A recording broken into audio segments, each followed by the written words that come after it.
Hello and welcome back, and today I want to talk about Synology versus UGREEN in 2025. I've compared these two brands a couple of times in the last year or so on a small and big level, software versus hardware, but almost halfway through 2025 there are existing and potential Synology users who are looking at what the brand has been doing recently in terms of its hard drive compatibility and its ecosystem as a whole, and started wondering if their money could go towards something else. And if you read Reddit, you read Facebook, you read any of your social media platform of choice, hell, maybe even YouTube, you see the name UGREEN getting thrown around. A brand that's only really been in the world of NAS, at least in the West, for the better part of a year. They've actually been in the world of NAS in the East since 2020, and they have made quite a splash. And in this video, I'm hoping to help you decide whether your data and your money should be on a Synology NAS or should be on a UGREEN. But before we go any further, we have to discuss a few disclaimers. Number one, neither one of these two brands has paid me to make this video. Indeed, they've not really paid me for any. I think UGREEN sponsored one video about 6 months ago, and that was completely unrelated. This video is my words, my opinions, my objective opinion, and neither brand has any control over what I'm going to say. The next thing, the majority of you may have noticed that this NAS is significantly bigger than this NAS, and that is because I have set up the 4-bay UGREEN NAS over there for the software section of the video later on, and unfortunately I only had the 8-bay to show you, so I apologise for how much bigger this is than that. Don't let it affect your judgment. And also, regardless of which one of these you go for, it's worth highlighting they actually have a few things in common. So let's knock those out early doors. Both of them are complete turnkey NAS solutions that arrive with the hardware and the software combined together. They arrive in a variety of different hardware profiles, but both of them arrive with both SSD optimized focus versions and arriving with hard drive supported versions. Both can be managed via iOS and Android, as well as Windows or Mac and Linux environments. Indeed, there are client apps for all of those platforms, although arguably, and we'll talk about this in more detail later on, there are more apps and services for client devices on the Synology platform than there are on the UGREEN platform there. Both of them provide support of BTRFS and ext4 platforms. They both arrive with file management in the web browser. They both arrive with snapshot support there, a multi-tiered backup solution app built in, multimedia apps, and indeed a whole app center to install your own apps, right the way down to the container and the virtual machine level. They both arrive with remote access services where you can relay from both Synology and UGREEN services respectively, or taking advantage of things like Tailscale. They both arrive with multi-user access. They both have two-factor authentication. They both arrive with RAID functionality. They both arrive with USB ports, standard hard drive ports, network ports, you name it. But from that point onwards, there's a huge distinction between them. So first off, let's discuss the hardware. Now, in terms of hardware, there is some real swings and roundabouts here, because it's one of the biggest bats everyone attacks Synology with, that for the money you get very weak hardware. Now, I'm not saying that's not true, but the fact that they've been in the market for 25 years has also meant that this 25-year storage veteran has a wider variety of hardware solutions in the market. At any given time, based on refreshes, they have around 15 to 25 different hardware solutions in their portfolio, the majority of which all run DSM, Disk Station Manager.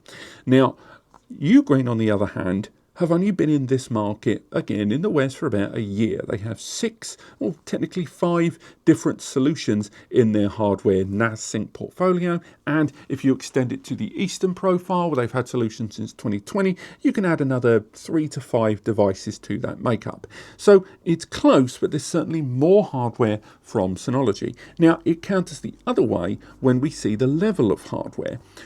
Until you get to the enterprise tiers, the Synology hardware is pretty modest by comparison. I think a lot of other users didn't want me to use the word modest. They had another word in their head.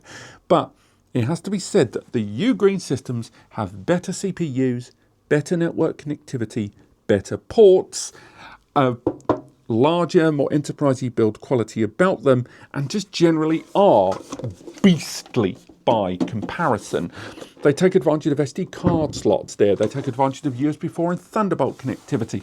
Again, these solutions, they're 8-bay like this one, for example, which is around again, depending on where you buy it in your tax, somewhere between 1100 to 1200 Nika will give you an i5 10-core processor, 2 times 10 GPU outputs there, 2 Thunderbolt ports there, 16 gig of DDR5 memory, a PCIe upgrade slot, and the software included, again for about 11 to 1200 Nika.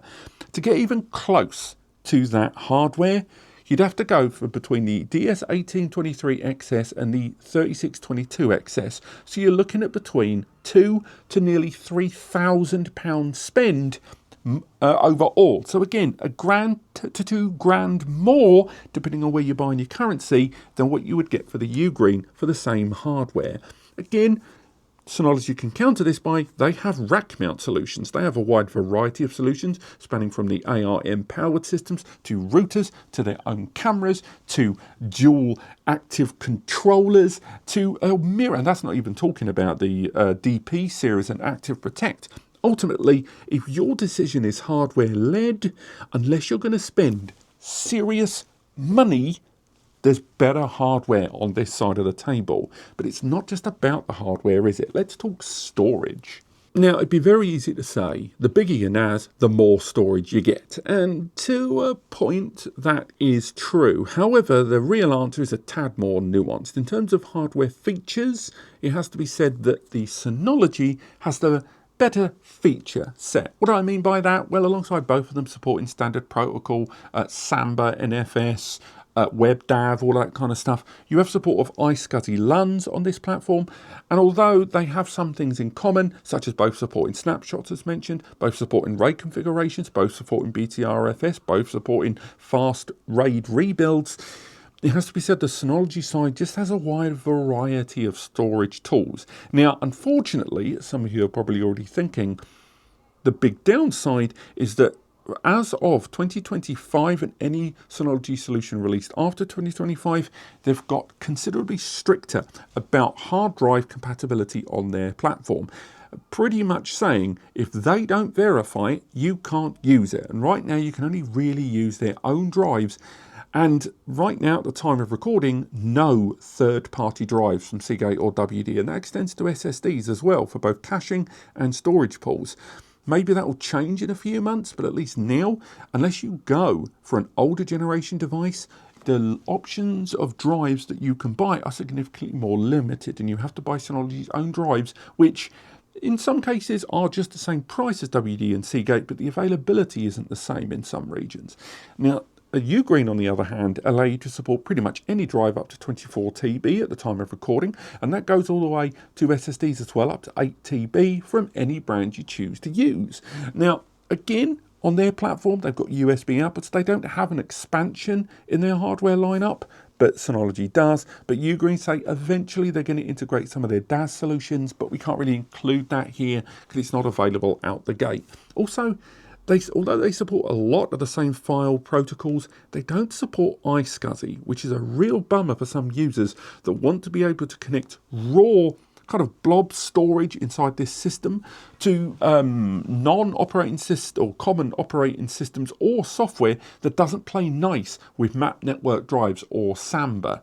So overall, you have a better flexibility of storage on the Synology platform, extending to those expansions as well, but a larger variety and flexibility in the storage media and how you use it, and you choose to use it on UGREEN. And I haven't even touched on the fact that this system, although it has M.2 NVMe slots, in most systems that do support that feature, you can only use Synology's own drives right now, which are really slow compared to the likes of Samsung, WD, Seagate, Crucial and Kingston that you can use in the base of these systems in Gen 4, which can give you 6,000 to 7,000 megabytes per second performance versus around 700 megabytes per second on this.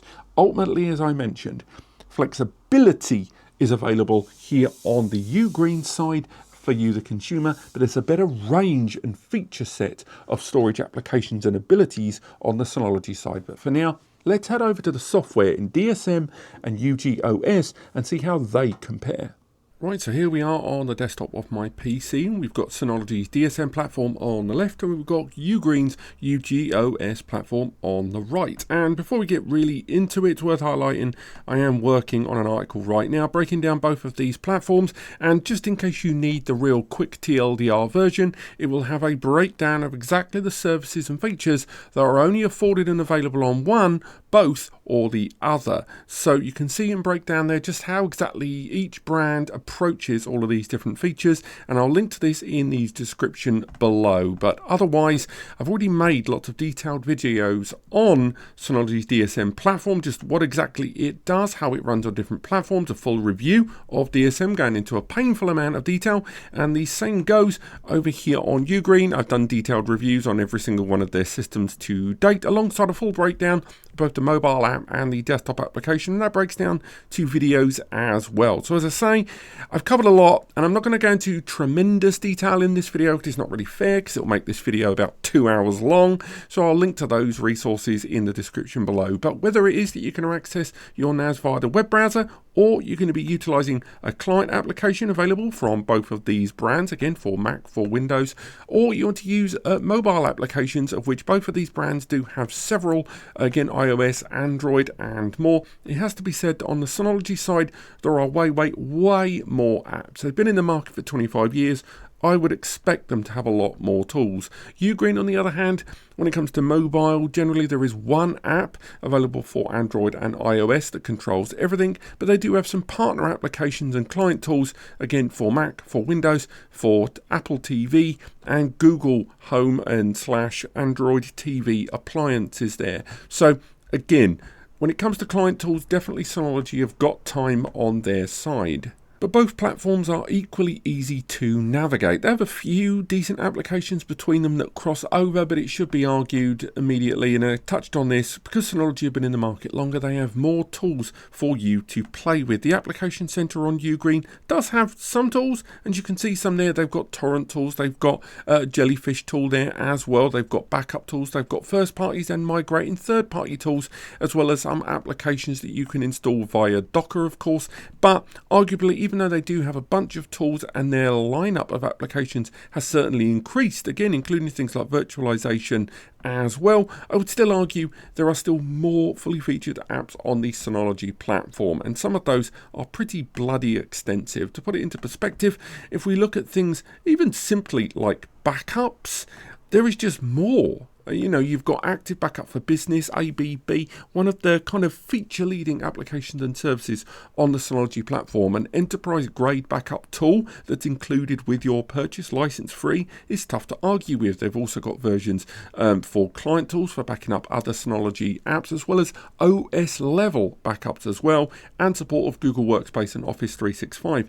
Then you've got things like Synology Drive that allows you to synchronize data on phones, on client tools, and more directly with the server. And Synology Drive Server allows you to do this in as comparable way as you may have already known with the likes of Google Drive, Dropbox and more. It's pretty seamless with a client tool that you can install that allows you to pin files with your native file explorer really easily. Now, UGREEN doesn't really have that yet. They've got synchronization tools, they've got support of Samba, SMB, they've got, snapshots, they've got all of the baseline fundamentals, but a lot of the AAA plus applications are still not present here. Again, whether it is that you want to synchronize with cloud services, whether it is that you want to back up and synchronize between third-party cloud, synchronizing with SMB NASs there, backup on USB, they're all available there, and it is very user-friendly, I will say. These apps and services are pretty well designed within this software, but it's just not quite as fully featured, and certainly still not quite ready for use in the same way it is on the QNAP side. They've brought it forward leaps and bounds, but there's just a little ways to go there. The number of platforms that are supported, the file services that are supported, things like iSCSI support as well.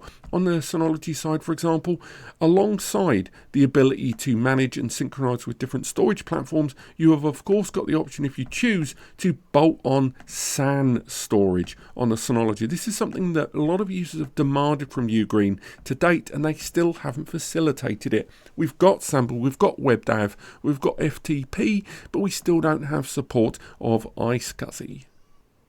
When it comes to multimedia, there is give and take. The photo application, for example, on the Synology side, Synology Photos is pretty good. It's got facial recognition, it's got object recognition, it's got shared drive space, public space. It's got all of those options you need, as well as geolocational metadata scraping to look at your photos in a map view. But when it comes to the photo tool here on the UGREEN system, this is one of those areas where I've got to give UGREEN props. Notwithstanding the fact that their photo management tool is a little bit more customizable, but on top of that, the AI model and the learning models you can implement are actually quite customizable. Not just face and object, but you can train it to a very specific and personalized degree. A lot of the recognition, a lot of the settings and configuration, you can even import from pre-existing models or train that brand new model based on your photos and then add the individual modules for different kinds of AI recognition. And again, OCR, objects, pets, animals, sensitive content, recognition, duplication, it's all built in there, and you can download them and they're available for you as you need them within your package. Whether you want to do that for security reasons is really up to you, but the options are there. When it comes to music, both of them have got an audio application.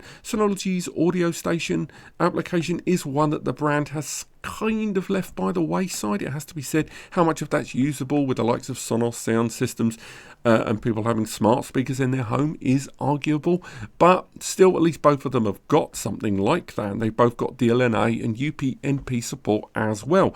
But it's in video where the distinction is, because although both of them allow you to install Plex, although arguably Plex installations on the UGREEN do require you to use Docker, I am pleased to say that you can install Jellyfin via a single click installation there on the UGREEN side. Whereas on the Synology side, you do have support of installing Plex, but you don't have a Jellyfin app. You do have Emby, but you have to use their containerized app to take advantage of Jellyfin there.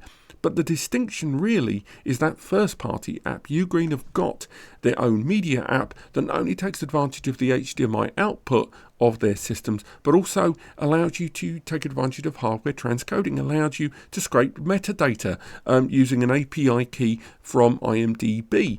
Now, Synology have removed their video station application. Now you are solely relying on Plex, and most users like Plex. That's fine, but it has to be said that Plex, if you don't have a paid subscription version, which again is known as Plex Pass, you're not going to be able to take advantage of things like hardware transcoding. Ultimately, that is using a service using your own hardware to play your own media with transcoding, which some users are livid about. The user interface of both platforms is actually pretty darn similar, and there's definitely crossover, and some might say that there's homages in the UGREEN software to that of what Synology have done with DSM. So, UGREEN's OS is seemingly built on an open source model that already pre-existed, and they've added their own bells and whistles there, and some of them are pretty darn good. The virtual machine tool is very open-ended and very customizable. The Docker and containerization is a lot more customizable. They've integrated that with third-party support of things like Office applications and services, so you can open things up natively on your system, but it's still not quite there. One of the areas where I do think alongside iSCSI that they need to really double down on is things like the security scanner. The security advisor on Synology's side is fantastic.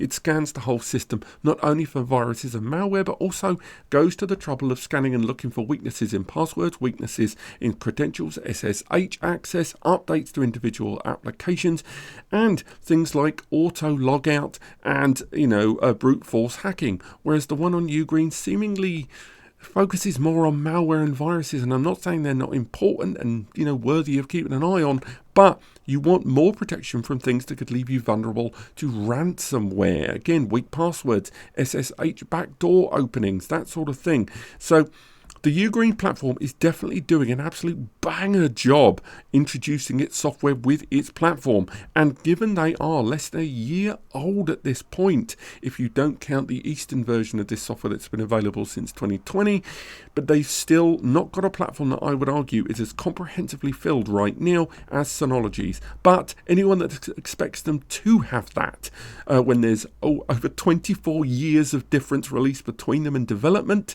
is mad anyway. But let's move over to security. Let's talk about security somewhat, shall we? Because realistically, it is no contest. Now, I'm going to try to give UGREEN the benefit of the doubt here. They've not been in the market as long as Synology, and technically, they've not dropped the ball yet. There's no, at the time of recording, no widespread ransomware attacks, no malware attacks, no issues whatsoever.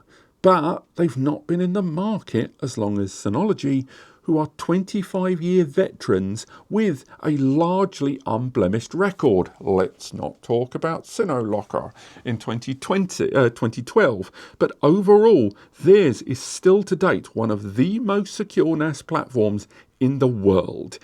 And again, a lot of that comes down not only to the platform and the rigidity of its security. For example, UGREEN only recently integrated two-factor authentication when Synology have had it for years. But on top of that, on Synology's platform, there's support or in the back end of the brand's own security response teams, integration with pen testing more widespread, engaging with Pwn to Own to facilitate financial incentives for white hat hackers to share vulnerabilities, their own security advisory, which is regularly updated with any issues and vulnerabilities found within the Linux kernel that they then repair, keeping you updated, and we could even go as far as the bounty program, which once again skips all those steps and says, if you find a vulnerability, tell us, there's some money in it for you. These are all things that they have developed over the time that UGREEN might add later on. But the point is they don't have it now because they are focusing on this NAS system on day one with Synology at day 10,000. So although I can't criticize much about the security on the UGREEN system, barring the only recent integration of multi-factor authentication and the fact their security advisor is a bit wet compared to that of the QNAP one, the Synology one, I will say they're making good moves. And as long as you know what you're doing in terms of setting up the device securely out the gate, that might not be enough of a problem for you. Just keep it in mind, however, that these guys have got a lot more experience right now. It still kind of amazes me that in spring-summer 2025, when Synology is getting quite a lot of hate right now for its changing in policies towards third-party drive utilization and compatibility, that so many users are recommending UGREEN over the likes of QNAP, Asustor, Terramaster, and brands that have been in the NAS industry for literal decades at this point. They are clearly doing something right with their messaging. They're clearly doing something right with their build, and the fact that they're building upon a reputation that is incredibly widespread across other PC and accessories that people have in their homes and businesses is working in their favour substantially. In spring 2025, I went to their HQ in China, in Shenzhen, to see exactly how they operate, and they left me impressed. I do think this is a brand that's going to get bigger, noisier, and more impressive as the years go on. In 2025 right now, if you were to ask me which one of these is the more solid solution in terms of software, I will always say the Synology, at least for now. But in terms of hardware build, in promising what it can be, and in flexibility and pricing and hardware to the end user, these guys are making a lot of good noises. And if you're investing in a solution for the next 3 to 5 to 10 years, there are going to be those of you that are looking at the way that Synology is conducting its model and worrying about locking their data into that platform too much. Also, and I wanted to leave this to the end because I didn't want it to influence any of the other sections, but UGREEN support the utilization of installing third-party operating systems like TrueNAS, like Unraid, like OpenMedia Vault, and more. So even if you don't like their platform, you can still use third-party operating systems without invalidating your hardware. And I think there are some users, I hate to say it, who will think a Chinese NAS won't be as secure as a Taiwanese NAS. Whether there is truth in that or not, it has to be said that having the flexibility to choose your operating system of choice will partially or fully appease those users. But I'm going to let you decide. Ultimately, I hope this video has helped you decide which one of these two brands deserves your money and your data. Now, there are links in the description which will allow you to get hold of some recommended Synology or UGREEN NAS devices linked below. If you found this video helpful, and if you were going to go to those stores anyway, please use those links. Doing so results in a small commission here to NAS Compares. It's just me and Eddie doing what we do, and it really helps us keep doing it. Thank you so much for watching, and I'll see you next time.